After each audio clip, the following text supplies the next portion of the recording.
আসসালামু আলাইকুম। বারবার খবরের শিরোনাম হচ্ছে বান্দরবান। কয়েকদিন আগেই তো তুমুল খবরের ঢেউ ছিল সেখানে।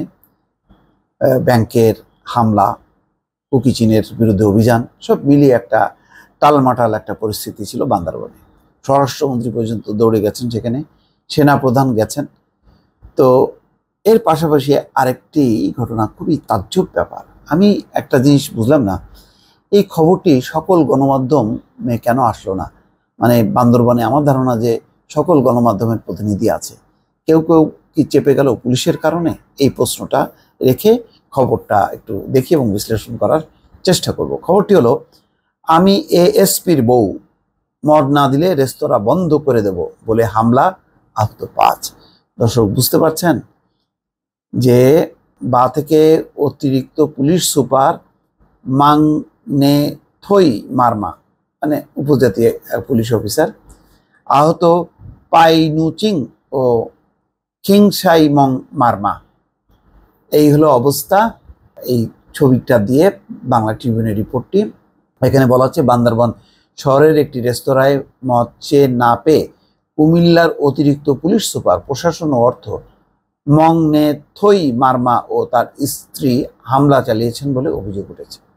এতে রেস্তোরাঁর মালিক, তার স্ত্রী ও শিশু সন্তান সহ 5 জন আহত হয়েছে। মঙ্গলবার রাত 9টার দিকে শহরের মধ্যমপাড়া এলাকার তোজাহ রেস্তোরাঁয় এই ঘটনা ঘটে। বুধবার সকালে বিষয়টি জানাজানি হলে শুরু হয় আলোচনা সমালোচনা। স্থানীয় সূত্র বলছে, কুমিল্লার এএসপি মংনেথই মারমা ও তার স্ত্রীর বাড়ি বান্দরবান শহরে। নববর্ষের ছুটিতে কুমিল্লা থেকে গ্রামের বাড়িতে এসে এই ঘটনা ঘটালেন তারা। তার মানে তারা থাকতে না, বান্দরবানে এসে তারা পুরা টালমাটাল অবস্থা আর কি। রেস্তোরাঁর মালিক সোয়েসাই মং জানান, মঙ্গলবার ছিল মারমা সম্প্রদায়ের সাংগ্রাই উৎসবের শেষ দিন। ওই যে মানে পানি ছিটানো বা জল ছিটানো। তো উৎসবের কারণে রেস্তোরাঁর কর্মচারীরা ছুটিতে ছিলেন।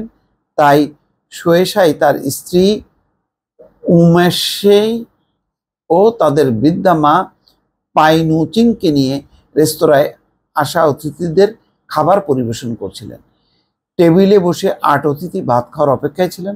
রাত 9টার দিকে কুমিল্লার এএসপি মংনে থই মারমা তার স্ত্রী কয়েকজন সঙ্গীকে নিয়ে রেস্তোরাঁয় ঢুকে ভাতের সঙ্গে মদ দিতে বলেন। রেস্তোরাঁর মালিক তাদের জানান মদ নেই, আশেপাশের কোথাও খোঁজ নিতে বলেন। এতে রেগে যান এএসপি ও তার স্ত্রী। এ সময় এএসপির স্ত্রী বলেন, আমি এএসপির বউ, মদ এখনই দিতে হবে, না দিলে বান্দরবানের পুলিশ সুপারকে বলে আজীবনের জন্য দোকান বন্ধ করে দেব। এই কথা বলেই হইচই শুরু করেন। এক পর্যায়ে মালিক ও তার স্ত্রীকে মারধর শুরু করেন এএসপি, তার স্ত্রী, সাব ইন্সপেক্টর নিং ওয়াই ও তাদের সঙ্গে থাকা আরও কয়েকজন। এতে উমাশৈর কোলে থাকা শিশুটি মাটিতে পড়ে আহত হয়। এ অবস্থায় তাদের ছেড়ে দিতে এএসপির স্ত্রীর কাছে গিয়ে ক্ষমা চান বৃদ্ধা মা পাইনুচিং। তবুও শান্ত ছিলেন না। খবর পেয়ে মালিকের মেজ ভাই খিংসাই মং এসে মারধর থামাতে গেলে তাকেও ঘুষি মেরে আহত করা হয়। দ্বিতীয় দফায় তাদের আবারও মারধর করেন তারা। সবশেষে দোকানের অতিথি ও স্থানীয়দের অনুরোধে রেস্তোরাঁ থেকে বেরিয়ে যান তারা। এই ঘটনায় আহত যারা হয় তাদেরকে উদ্ধার করে হাসপাতালে ভর্তি করা হয়েছে। তো রেস্তোরাঁ ভাঙচুর চালিয়ে তাদের আহত করার কিছুক্ষণ পরেই ঘটনাস্থলে আসে বান্দরবান সদর থানা পুলিশ। কাউকে কিছু না বলে উল্টো রেস্তোরাঁ বন্ধ করে মালিককে থানায় নিয়ে যেতে চান থানার ডিউটি অফিসার মোহাম্মদ হেলাল। পরে আহত দেখে তাদের আর থানায় নেওয়া হয়নি। এরপর রেস্তোরাঁ বন্ধ করে ঘটনাস্থল থেকে চলে যান এএসপি ও তার স্ত্রী সঙ্গীরা। তাহলে কি হলো? বিচার কি পাইল?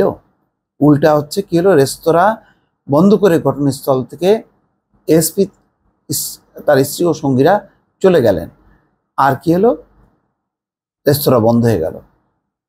তাহলে বিচার কি হলো?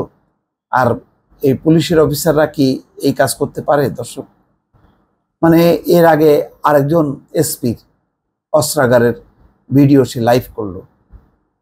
এএসপির এই ঘটনা, মানে আমি বারবার বলছি, প্রশাসন এবং পুলিশের এই পর্যায়ের কর্মকর্তারা, তাদের আসলে লেভেলটা কি, মান কি, তাদের ট্রেনিং কি, পড়াশোনা কি, তাদের নিয়োগ কিভাবে হলো? দর্শক, আমি কিছুই বুঝে উঠতে পারি না। ভালো থাকবেন। আল্লাহ হাফেজ।